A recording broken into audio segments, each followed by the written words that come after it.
I'm here at the scene of the crime spree, right behind me. Vice Mayor Strange, you'll address her properly. You can kiss my foot. Mr. Rickard, you're out of order. FBI, we are asking you to investigate this council. Please look into this council, how they award contracts, the bid process, how they use their positions to benefit their friends and themselves, how they use their positions to attack residents and critics and neighbors and business competition. FBI, will you please look into this? And I welcome the FBI here.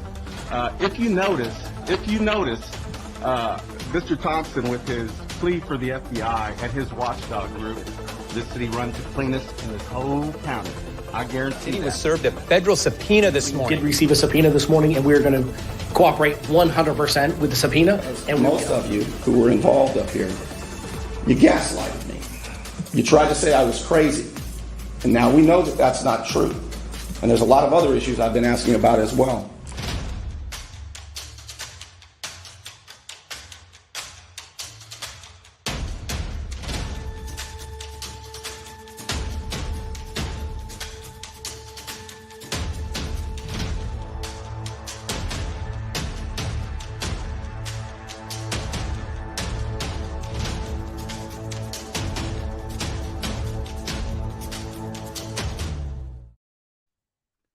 All right, so this is by far, of all the years I've been doing this, by far the show that I'm dreading to do the most. Because it's unbelievable. It is so shocking. And because I know the sheriff's office is pissed at me. And because it's scary as hell, quite frankly. But I have to. I have to tell you this story now because the cat's out of the bag. All right. This happened to me and my sweetheart about 2 months ago, August 19th. And I really wasn't going to share this with you quite yet because I'm still looking into it. But nearly 500,000 people have seen it now. Yeah. So after 8 cops, 7 deputies showed up at our house on a Friday afternoon on the pretext of looking for stolen AirPods. AirPods are like, Apple, they're like $200-300. And they broke into our backyard. They went through a gated backyard and were hiding out, posting up in the backyard. I thought over stolen AirPods for about 3 weeks until my sweetheart and I sat down with Sheriff Tommy Ford for an hour. He was nice enough to give us a whole hour to talk about this. And he brought with him Major Jimmy Stanford. Yes, the same Major Stanford that's been in the Lynn Haven trial, court briefings and all that jazz. Yes. And Captain Daffin. So it was the 5 of us in a room. And this meeting happened about 3 weeks after the incident. As Miss Sarah Moon describes it, after feeling like we were swatted. There were armed men in my backyard, hiding behind her teenage son's window while he was playing a video game. They lined our street with cop vehicles. I wasn't there. I was at my house. This was a Friday afternoon. I was at my office. I'm going to show you this. You're going to see the video. You're going to see everything. But I wasn't going to. It was a video I made. I showed the sheriff. I asked what happened. And the story that I got from Sheriff Ford and Major Stanford and Captain Jason Daffin was a shocker, an absolute shocker that I have to share with you. And I have to share it with you now because, as I said, the video got released to a big YouTube channel and nearly 500,000 people have seen this video now. So I sort of have to tell you the rest of the story, or at least where it is up to this point, right? All right. So let's start off with what I posted a couple of days ago. But I will say this, as the midterms approach, YouTube is not, they're severely limiting my reach, it appears. So if you think this is a big story, I'm going to ask you to be the notification and to tag your friends and to share the post. Like I say, this is the show I am dreading the most that I've ever done in 15 years of doing this kind of stuff. All right, on the radio and here. So let's get to the basics, and then you're going to see the videos, and you won't believe it. All right, let's do this. Let me give you the basics. Okay, this is what I posted a couple of days ago. It says the Bay County Sheriff's Office broke into our backyard and sent 7 deputies for officer safety almost 2 months ago. I made the video you're about to see and sent it privately to about 25 people. Someone forwarded it to the civil rights attorney. This is a guy with a big YouTube channel and Facebook page, John Bryan, attorney at law. And he created the video that you're going to see. It's already gone viral. Nearly 500,000 views combined. And, you know, it'll end up being for the good because it's the truth. I had not planned for this to go public, at least not yet. But as I said, the cat's out of the bag now, so I need to address it. Now, I wish that the attorney would have contacted me before reproducing my video and putting his logo on it, but we are where we are. So I sent my unlisted video of the incident to Sheriff Tommy Ford back on September 6th and asked for a meeting. We met on September 9 to talk about why this happened. The sheriff brought Major Jimmy Stanford and Captain Jason Daffin to explain. The meeting was cordial, but it strained credulity, to say the least. I've been waiting for a bunch of public records, but I haven't received them for like the last 5 weeks at this point. Let's just say I want to trust but verify. Since this video has been thrust upon us before the time was right and the mood was proper, I'll need to tell you the rest of the story now. Meanwhile, though, I am asking everybody to refrain from posting comments about how you would have gone out into the backyard with your gun and you would have protected your property and all of that jazz. If I see any comments like that, I'm just telling you, I'm going to delete them. And if you keep doing it, I'm going to ban you because it's not productive. Trust me. It is not productive. There's a lot to this story, so don't jump to conclusions. I will try to catch you up completely with where we are at this point. But suffice to say, this should never, ever happen to any of us. And we have been extremely stressed out and paranoid as hell since this incident occurred. Context matters, and I've been reluctant to share any of this with you because I consider it to be extremely political and awfully dangerous. All right, so let's take a look at the actual video. What I'm going to show you is the video that I made, and then I'm going to show you the video that was reproduced with legal commentary by the civil rights attorney, John Bryan, who did a great job. And, you know, I didn't expect this to happen yet. Certainly didn't expect 500,000 people to see it, but it's all true. And therefore, it's all good, right? Okay, so let's take a look at the video I made that I only sent to about 25 people in just a minute. You want to look good? You want to feel good? Little John's Big and Tall is where it's at. Right across the street from Sky's Pizza Pie, 5700 North Davis Highway. You can find out more online at littlejohnsbigandtall.com. He's also a member of the iTex trading community, where your iTex dollars are welcome. When your life is on the line, hire the lawyer who lives in our community works in our community and worships in our community. I'm El Saleen, your Panama City Beach lawyer. 850-215-0628. All right. This is what happened to us. I was at my office. Miss Sarah Moon was home, and her son, her teenage son, was in his bedroom after school playing video games.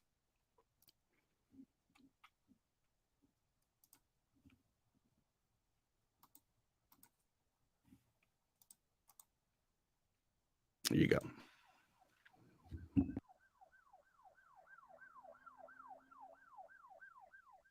On a Friday afternoon, August 19th, at about 4:45, two Bay County Sheriff deputies opened our gate and entered our backyard. One of them posted up outside the window of Sarah's 15-year-old son, who was inside playing a video game. At the same time, deputies knocked on our front door and asked Sarah if a guy had come by earlier looking for AirPods. Sarah was working from home and saw the man as he approached. She was alarmed, and so she didn't answer the door. Instead, she kept an eye on him with our security cameras. I was at my office at the time.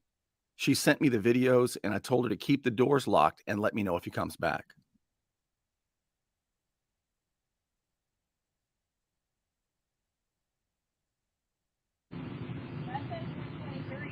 Four hours later, things really got strange.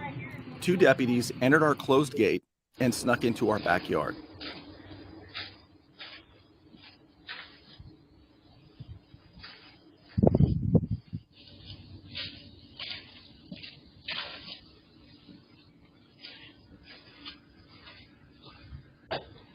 One of them tiptoed to her son's window and posted up while her son was in his room playing video games.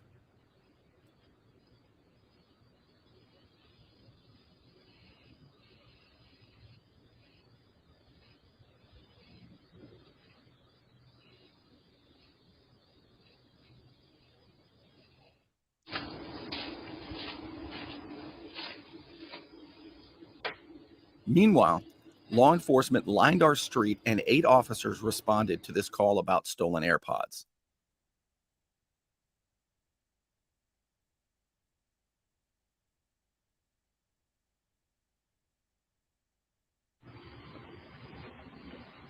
A deputy knocked on the front door and was joined by 2 others.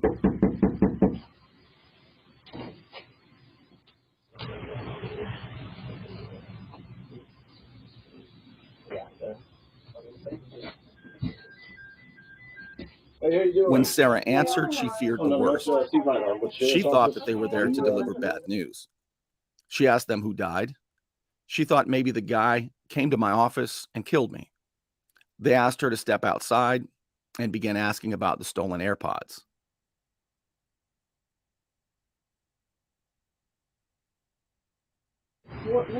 Somebody show up here earlier asking to get an AirPods? Oh, no, God, excuse me. Okay, somebody's hurt.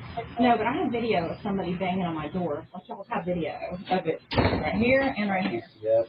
Y'all made me think somebody died for real. The other 2 deputies were in our backyard for about 8 minutes. Finally, they ran to the house across the street. While all this was happening, someone named Jason Brown was posting on the neighborhood app that a vehicle on his block had been burglarized the night before. He said that the sheriff had just left and that they were on the hunt for the stolen AirPods. And he said they were looking into a neighborhood. Turns out it was our neighborhood. It was our home.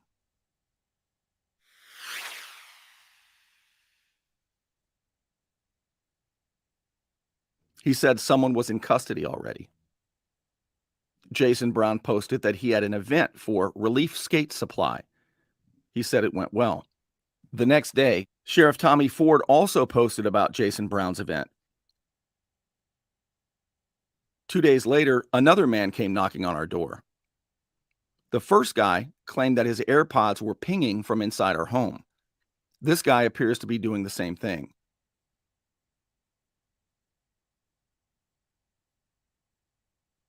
He's clearly agitated, and he even looks inside our window.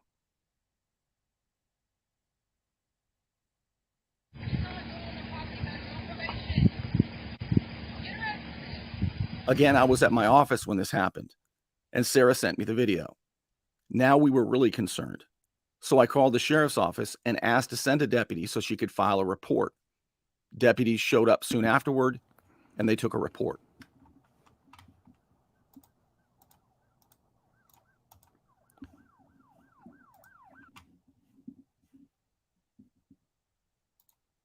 Okay, I want to explain something to you real quick. So, can police officers enter your backyard? The answer is, as the answer often is, it depends, right? That's usually the answer to anything, right? It depends. If you have a gated backyard as we do, that is like a no trespassing sign. All right. And they can enter through a gated backyard under 5 conditions only. 1, if they have a search warrant. 2, if they have an arrest warrant. 3, if they're in hot pursuit. In other words, if they are chasing somebody and the guy jumps through the backyard, they got to jump in the backyard to catch the guy, that kind of thing. 4, exigent circumstance. That is, let's say the cops knock and talk on your door and they hear somebody being hurt in another room, somebody screaming, "I'm going to kill you," and all this stuff. That would be an exigent circumstance. They wouldn't have time to seek a search warrant. So let's say somebody falls down and is having a heart attack. That's an exigent circumstance. They have to come in now. It is when there is an immediate threat to a person or to evidence. Maybe they hear, "Hey, flush the drugs down the toilet," and they hear toilets flushing. That might be an exigent circumstance. Not just hearing a toilet flushing, but you hear people screaming, "Flush the drugs down the toilet." Then you might have an exigent circumstance. The other reason that cops could go into your gated backyard is with an owner's permission. None of these things applied here. Here's the end of the video I made.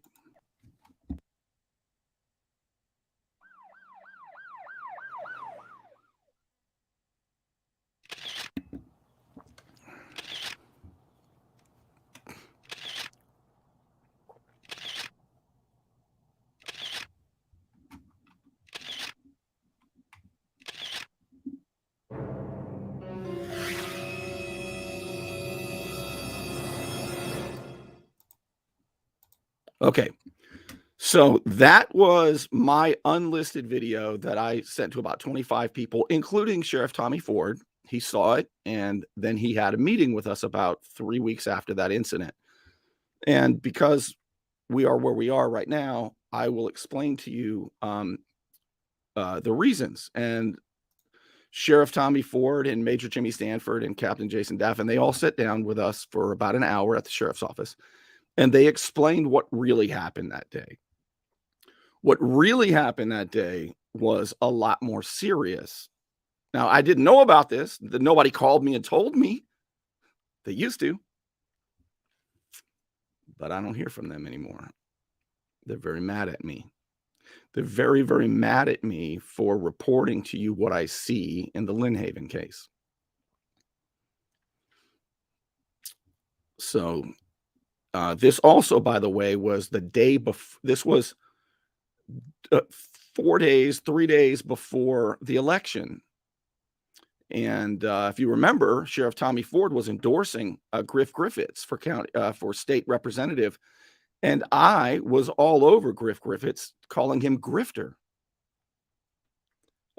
This was the day before Lynnhaven Mayor Jesse Nelson was taken off guard when candidate Brian Cloudis walked in his office, and he was in there on a Saturday morning with the lights off. All right, this is all around that time. And it's also just about 3 days after I posted something about the former state attorney, Glenn Hess, being back at the state attorney's office after he resigned or retired or decided not to run again. And he's making $147,000 a year for basically one case. So there are a lot of things I've had to tell you lately that they're not happy at all with me about. In the video, you heard me say that Miss Sarah Moon was alarmed and thought somebody had died. Understand that what I do is very dangerous. I have a lot of videos I could show you, and I probably will now show you a few other ones. Not from the police, from other people who wish me harm. Yeah. So that's one thing. All right. So she's always worried about that. Number two, when you see several cops walk up to your door, it's not unreasonable to think that they're there to deliver bad news. That's how it's done. And so she was very, very worried about that when it happened. And quite frankly, the lead detective was not quick in saying everybody's okay. We have had a very good relationship with the sheriff's office. We have a house across the street that has had some problems. So we were happy to help the sheriff's office once the situation started to develop. So if it's now, it's often true, if you hear an attorney say, if police come knock on your door like that, you don't have to step outside. And if they don't have a warrant, you can tell them to go away, all of that stuff.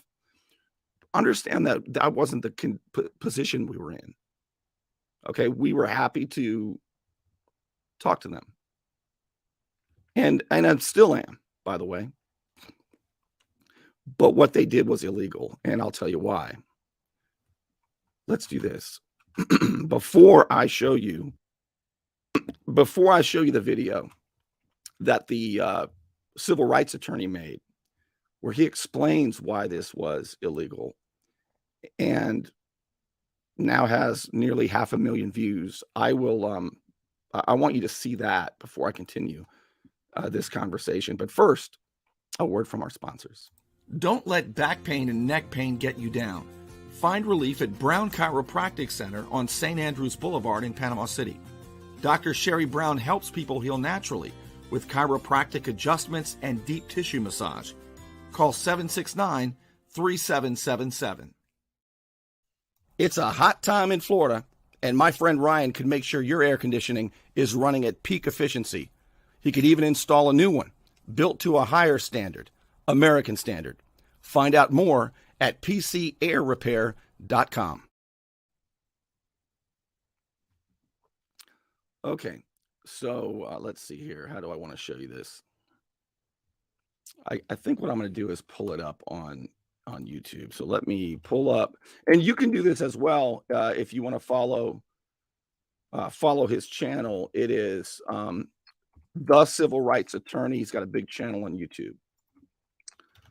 So I'll type this in here, and I'll show you the video that he made that has gone viral fast.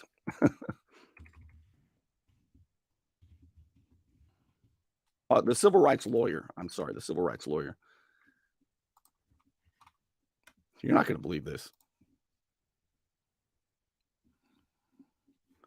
All right, you got to go through the YouTube commercial. There we go. All right, so this is the video that has caught fire and that has made me address this before I was ready to address it. Here you have it.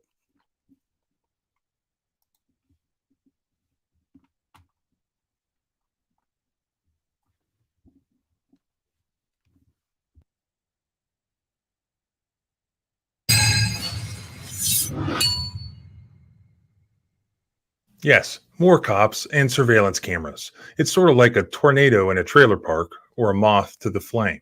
This is some footage submitted by a subscriber. It's August 19th, 2022. Imagine a woman is at home in a quiet neighborhood in Bay County, Florida. Unbeknownst to her, someone's AirPods went missing. For some reason, and I've been seeing a lot of this lately, the cops believe that they have located them in her home. That's probably because a stranger shows up first, claiming that these missing AirPods were pinging from inside the house. The woman doesn't answer the door, well, because he's a stranger. A little while later, the cops show up with no warrant and do what creepy cops do, which is search without a warrant. They go into the woman's backyard. One stands outside the bedroom window of her 15-year-old son, like some sort of law enforcement peeping Tom. I think we've established that Florida has way too many cops. They apparently have nothing better to do. Maybe the AirPods belong to the sheriff's cousin or something. I don't know. All of what you are about to see consisted of a warrantless AirPod recovery mission. Government waste issues aside, can the police just go through the gate to your backyard, your fenced-off backyard? Can they just snoop around your backyard and spy on your son in his bedroom? Or just be weird like that? Watch the footage first, and then I'll give you the law. Sarah was working from home and saw the man as he approached. She was alarmed, and so she didn't answer the door. Instead, she kept an eye on him with our security cameras. I was at my office at the time. She sent me the videos, and I told her to keep the doors locked and let me know if he comes back. That's in 2023. This one right here is in 2020. 4 hours later, things really got strange. 2 deputies entered our closed gate and snuck into our backyard.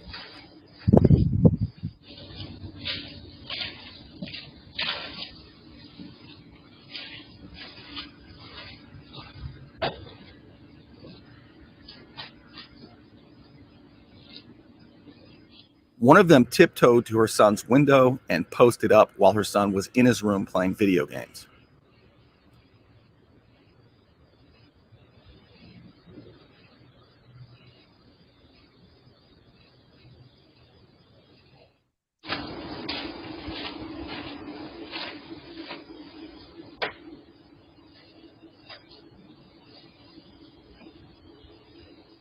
Meanwhile, law enforcement lined our street and 8 officers responded to this call about stolen AirPods.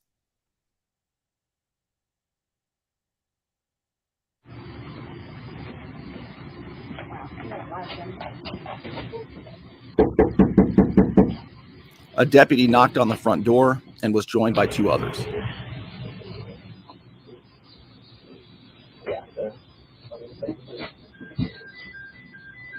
Hey, how you doing? Oh, not much. Steve Hine, with Sheriff's Office. Are you, Miss Amelia? When Sarah answered, she feared the worst. She thought that they were there to deliver bad news. She asked them who died. She thought maybe the guy came to my office and killed me. They asked her to step outside and began asking about the stolen AirPods. Somebody showed up here earlier asking to get an AirPods. Oh, no, God, hear me. Okay, something's hurt. No, but I have video of somebody banging on my door. Like, y'all have video of it right here and right here. Yep. God, y'all made me think somebody died. House, Real, kicking them all out. Okay. This side, homie. The other 2 deputies were in our backyard for about 8 minutes. Finally, they ran to the house across the street.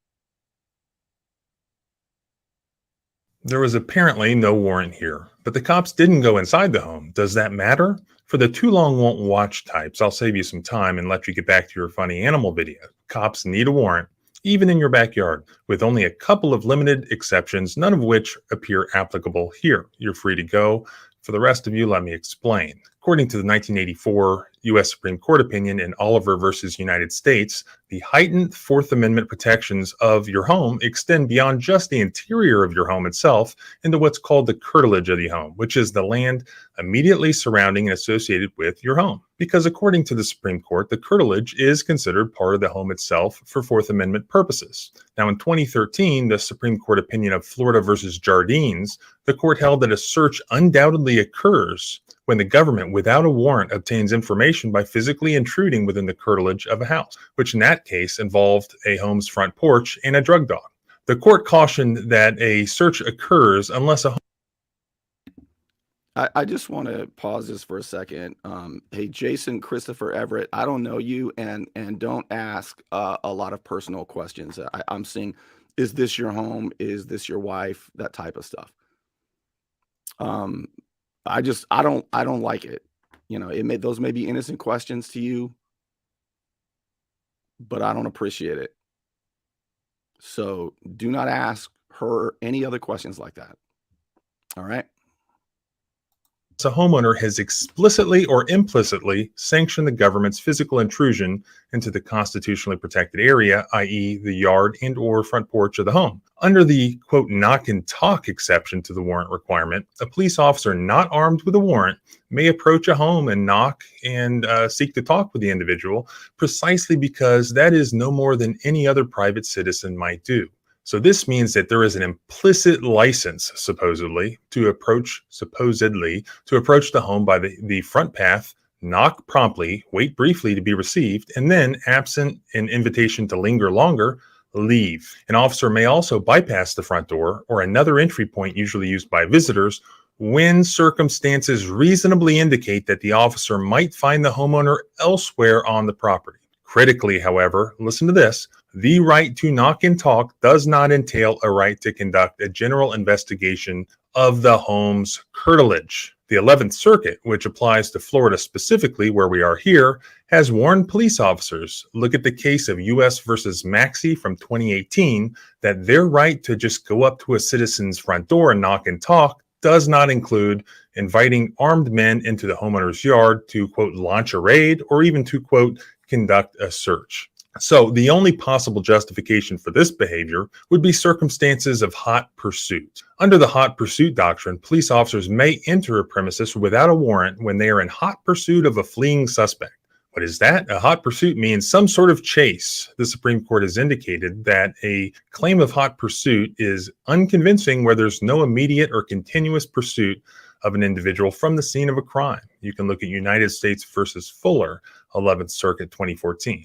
That clearly does not appear to be the case here. Even assuming AirPods actually went missing, and even assuming someone actually claims that they pinged to this location, or even assuming that they did in fact ping to this location, that doesn't change the legal analysis here at all. So when it comes to a home, which includes the curtilage around the home, a warrant is required, period. Or consent. Or exigent circumstances. Those are the only exceptions. Now, exigent circumstances includes the subcategory of, quote, hot pursuit. So hot pursuit in turn requires probable cause that some crime was committed and that an individual they pursued into the house may have committed that crime. I see no indication of any pursuit or chase whatsoever here, certainly not one that is also immediate and continuous all the way from some crime scene. All they have so far as justification goes is their general right to knock and talk. Cops have been abusing knock and talks for years. On a knock and talk, they are merely authorized to act just like a little girl selling Girl Scout cookies could do.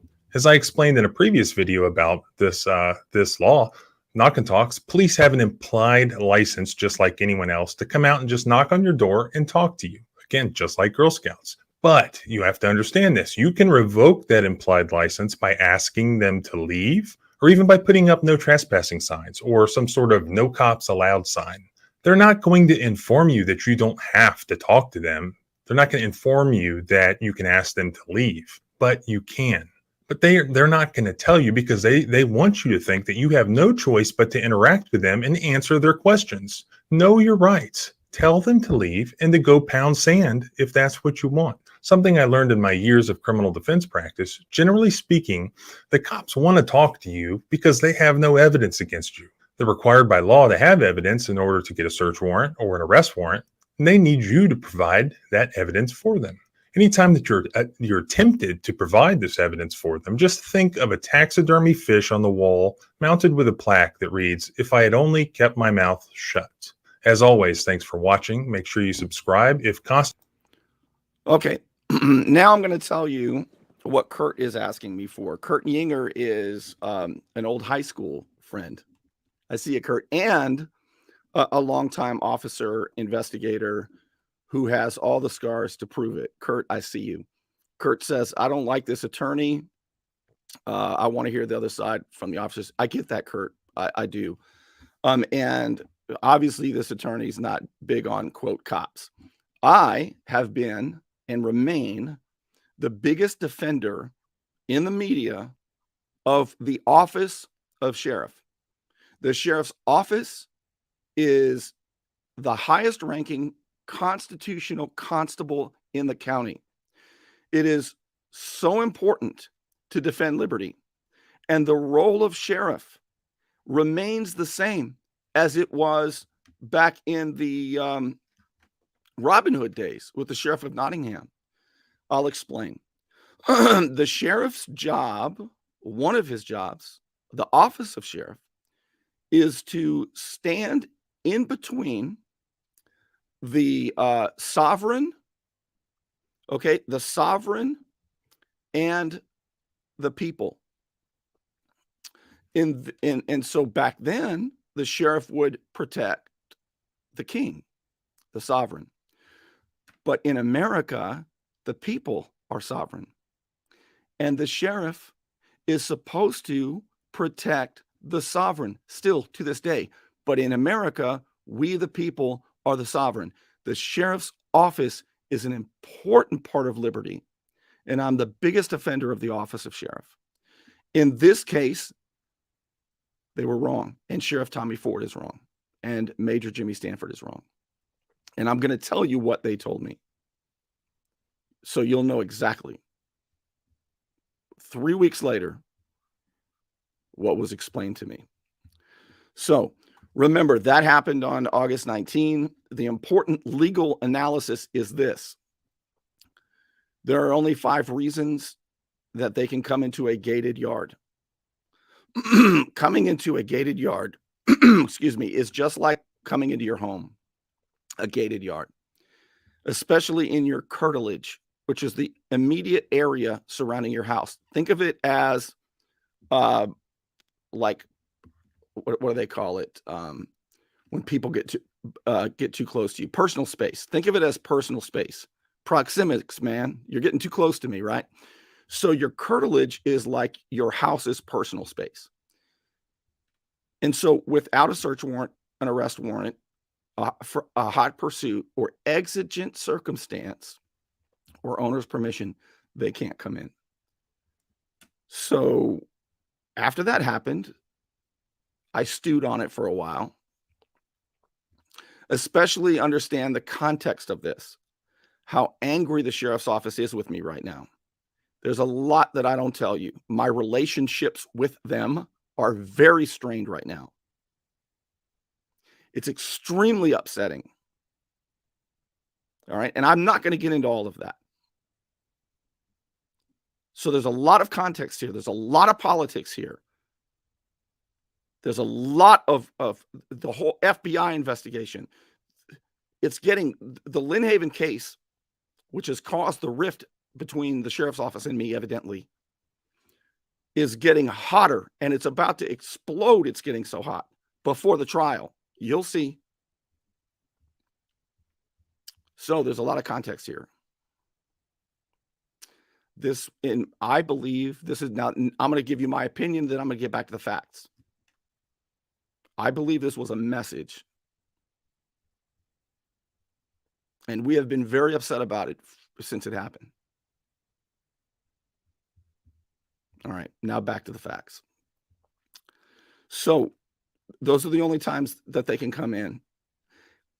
There is Supreme Court precedent that when they do come into a gated backyard and they are in your curtilage, your house's personal space, without those requirements, that is indeed a search, and it is an illegal search and a violation of the Fourth Amendment, the Constitution that they swore to uphold. And if this is normal practice, if this is just protocol, we have a serious problem. And sitting down with Sheriff Tommy Ford on October 9, and next to him was Captain Daffin, and next to him was Major Stanford. What they were telling me was a complete and utter lie. And it's provable. And I'm going to have to going to have to tell this to you now. All right. So this is what the sheriff's office told me really happened. Now, they didn't tell me until 3 weeks later when I went to see them. All right. What I'm going to show you are about 6 bullet points. This, Kurt, this is what the sheriff's office says happened. And I'm not embellishing this at all. All right. So when we remember, that happened to us on a Friday afternoon. So 3 weeks later, we go see the sheriff, and this is what they told us. There were several car burglaries that whole week in the North Lagoon area. Stolen items included AirPods, a Glock, and other things. The suspects appeared to be teenagers. On Friday, when this happened, they say a woman, still don't know the identity. I mean, we know through data points, but the sheriff's office hasn't told me the name of the woman. In 5 weeks since I've asked for a public record, I haven't gotten a single public record.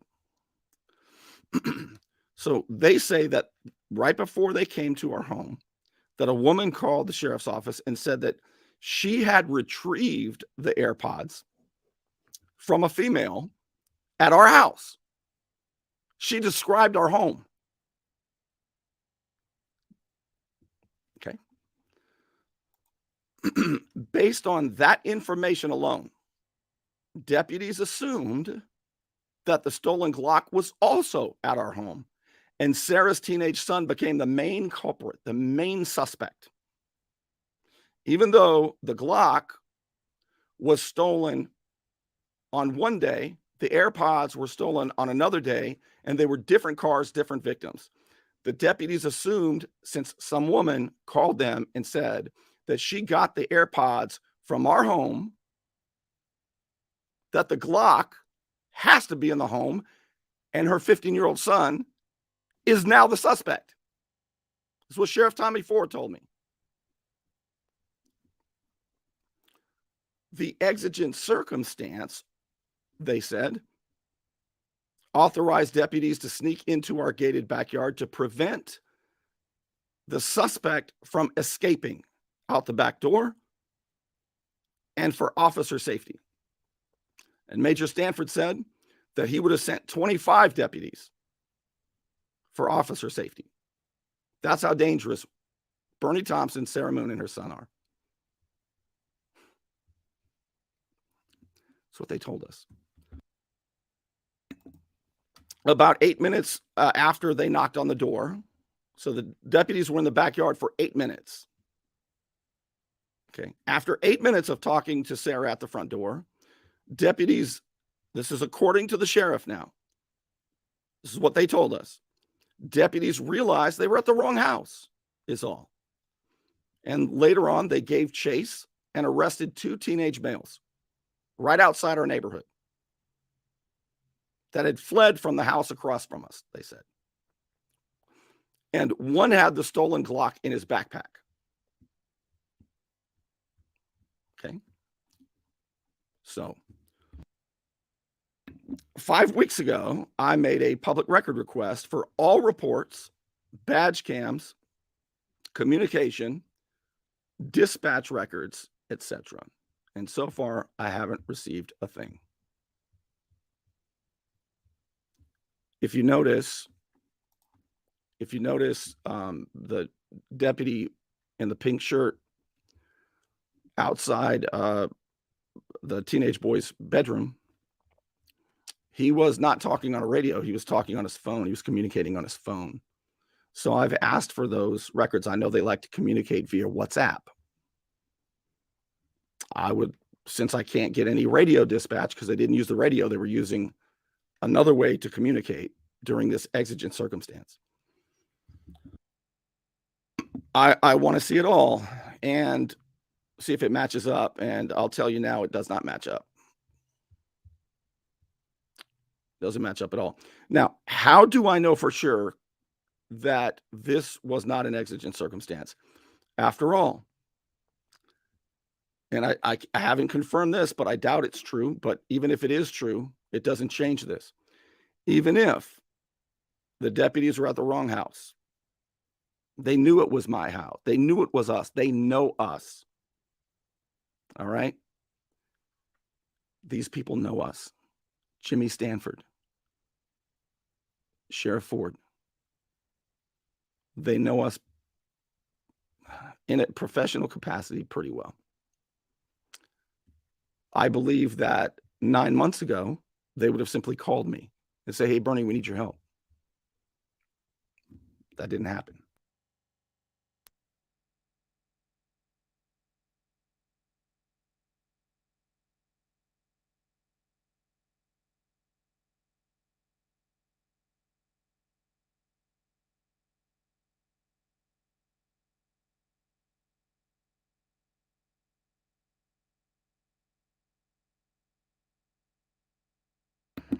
Okay. I don't know when I lost you there, but when we met with Major Stanford and Sheriff Ford 3 weeks after that incident, they told us that they believed that the stolen Glock was in the house, that her son had it, and that it was an exigent circumstance, an immediate threat to officer safety. Immediately. Okay. That's what Sheriff Tommy Ford told me. Now, when it actually occurred, are you ready for this? When it actually occurred, I want you to see something. There's another video that nobody has seen. You tell me if these deputies who are there look like this is an exigent circumstance. When they are talking to Miss Sarah Moon, her son stands behind her. So the prime suspect that they came up with this story 3 weeks afterward is standing there with her saying, I think I know who might have the stolen AirPods. He said that to the deputies. The deputies did not say, there he is, the guy with the gun. The deputies didn't even say, who do you think has the stolen AirPods? They didn't say anything to him because there was no exigent circumstance. I hate to tell you this, but they lied to me. There's no exigent circumstance. You're going to see it. And when he comes out to talk to the deputies, she does what any mom would do. And she says, get your ass back in your room and get ready for band. Now, you tell me if this looks like exigent circumstance. You need to, okay, go inside. You get ready for band. You got to go. But did it look like those deputies thought that her teenage boy had a Glock that he stole and that he was an immediate threat to people's lives? Watch it again. you need to, okay, go inside. You get ready for band. You got to go. But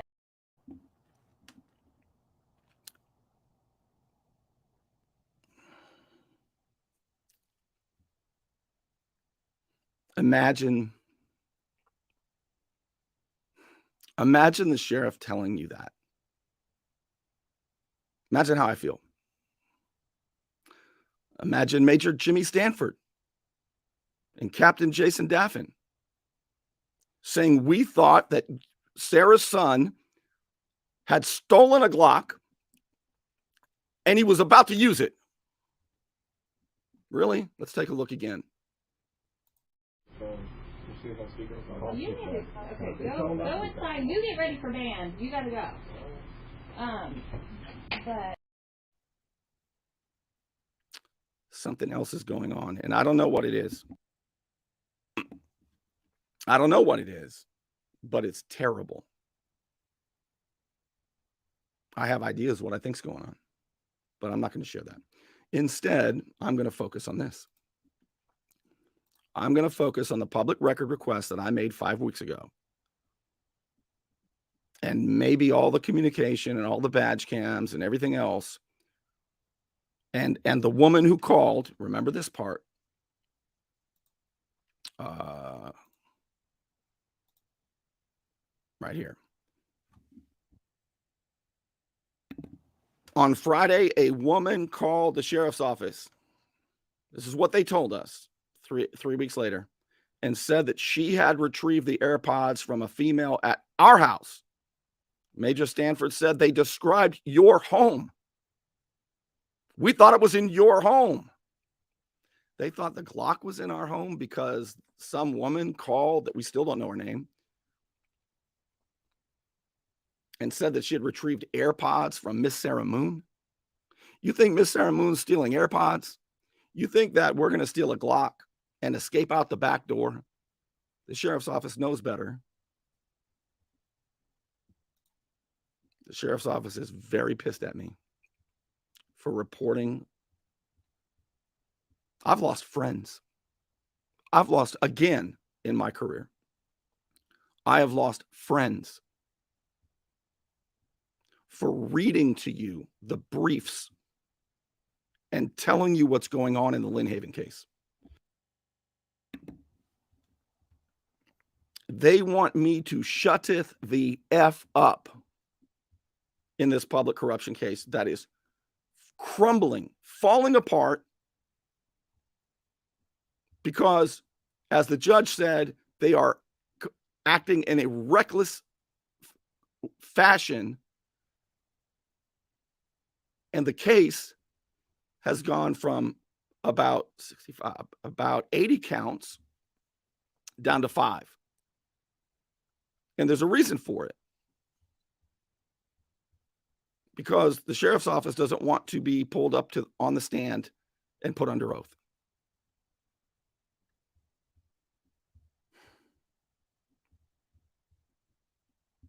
Again, I was not going to post this. I was going to continue, you know me, I was going to continue to collect public information, make sure I understand where they were coming from, synthesize it all, try to stay safe, and then report it when the time was right and the mood was proper. But it's out now, and it's okay. In fact, it's probably a good thing because it's all true. The video from the civil rights lawyer is true. What I'm telling you is true. What you just saw is true. What is very difficult for me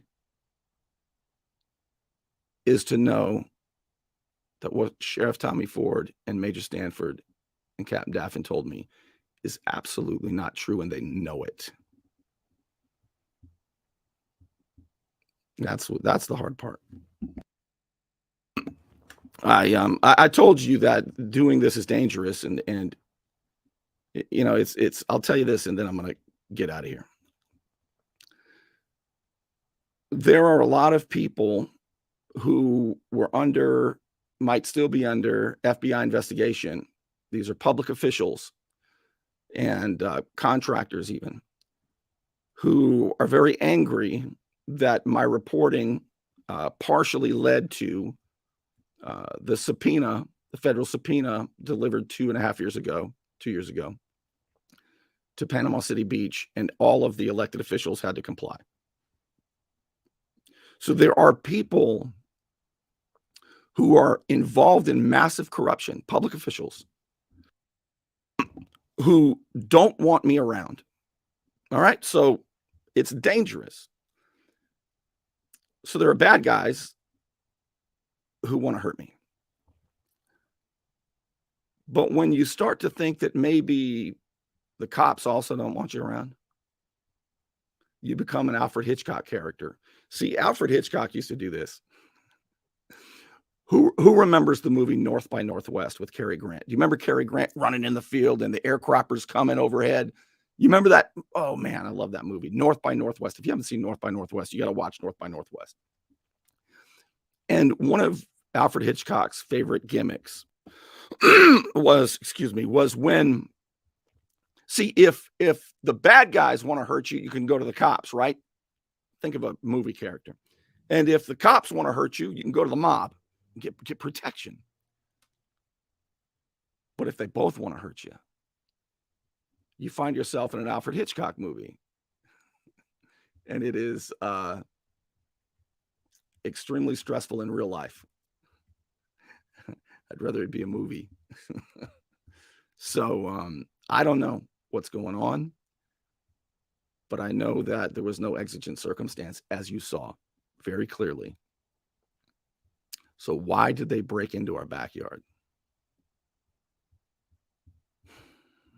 I don't know yet, but I hope to find out. So I had to address this tonight because of that. The video posted by the civil rights lawyer now has about 500,000 views. So I had to tell you about this. All right. I think that's it though, right? With that, I'm going to sign off and I'll be back soon. But hey, you know what? If you haven't done this yet, you'd make me so happy. This show's also on YouTube. If you went to the Bernie Thompson Show on YouTube and subscribed to my channel, I don't do as much on YouTube, but I sure would appreciate that if you like what I'm doing. Also, if you want to support my efforts, my independent efforts to tell you the truth, crowdfunding is one way that I am able to do this for you, for all of us. Keep the Liberty Lounge going. You can help me out by becoming a patron. For as little as $5 a month at patreon.com/Bernie Thompson, it is the best $5 you'll spend on the internet. I promise. I mean, you got to admit this is pretty good. Worth $5 a month? I know it is. It is anonymous. It's easy, and you can quit at any time. Patreon.com/Bernie Thompson. And as always, I want to thank the unknown patriot for supporting our efforts to bring you the truth. And with that, I'm going to sign out of here, and I will see you again very soon.